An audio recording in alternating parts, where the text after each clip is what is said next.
Welcome to T news, welcome to morning news. నేను మీ Vishnu. Maganur high స్కూల్లో ఫుడ్ పాయిజన్.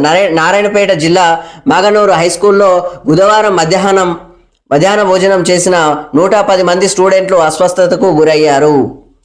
ఇక్కడ ప్రభుత్వం చెప్తున్న తీరేమో బెటర్ ఫుడ్ ఇవ్వండి అని చెప్పేసి ఇక్కడ అంటారు. దానికోసం నిధులు కూడా ఎక్కువ కేటాయిస్తున్నాం అని చెప్పేసి ప్రభుత్వం అంటారు.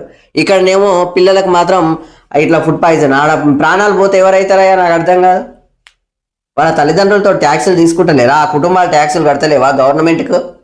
నిన్న సీఎం ఇదే రేవంత్ రెడ్డి ఈ యొక్క ట్యాక్స్ల వల్ల ఎన్ని పైసలు వస్తున్నాయో కూడా బరాబర్ చెప్పిండు. దాదాపు 18,000 కోట్ల వరకు వస్తున్నాయి అన్నట్లు చెప్పిండు. అవి ఎట్లెట్లా ఖర్చు పెడుతున్నారో కూడా చెప్పిండు. 6,000 కోట్లు ఇక్కడ జీతాలకు, దాంతోపాటు ఇక్కడ పెన్షన్లకు, ఒక్కొక్క దాన్ని ఎక్కట్లా చేస్తున్నామని కూడా చెప్పిండు. సంతోషం, మంచిదే చెప్తే. కానీ ఇలాంటి పరిస్థితులు వస్తే ఏంది పరిస్థితి? మరి ఇక్కడ ఫుడ్ పాయిజన్ అయిందంటే ఇక్కడ అధికారులు కరెక్ట్ చూస్తలేరనే కదా అర్థం.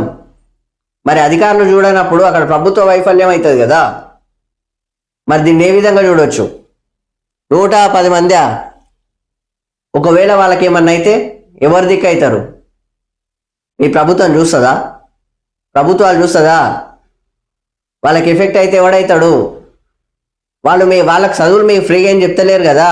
వాళ్ళు తల్లిదండ్రులు ట్యాక్సులు కడుతున్నారు కదా గవర్నమెంట్కి. ఫ్రీగా చెప్తున్నట్టు ఏముంది ఇంకాడ? సో ఇంతమంది ఎఫెక్ట్ అయితే ఏమవుతుంది? ఇబ్బంది అయితే ఏమవుతుంది? మళ్ళా సొంత జిల్లా మహబూబ్ నగర్, సీఎం ఇలాకా మహబూబ్ నగర్ పరిస్థితి ఇది.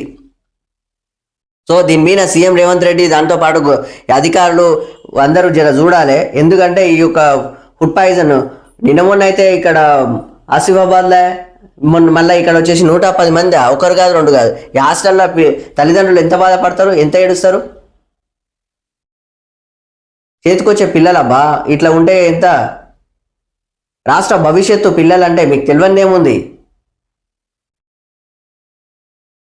మొత్తానికి హాస్పిటల్కి తీసుకుపోయారు. ఏం చేస్తున్నారో ఏమో. మొత్తానికి ఒకటే విషయం, రేవంత్ రెడ్డి గారు మీకు ఒకే విషయం మేము ఖచ్చితంగా చెప్పాలి కూడా. మీరు చేస్తున్న పనులు, మీరు అమలు చేస్తున్న కార్యక్రమాలు, మీరు అమలు చేస్తున్న మీరు ఆదేశాలు ఏవి ఇచ్చినా కానీ బయట మాత్రం క్షేత్రస్థాయిలో జరగట్లేదు. సో అధికారులను మీరు ఏమో పర్యవేక్షించే విధంగా ఒకసారి చూడమని చెప్పాలి, డైరెక్ట్ వెళ్ళమని చెప్పాలి. అధికారులు బయటికి వెళ్ళట్లేదు.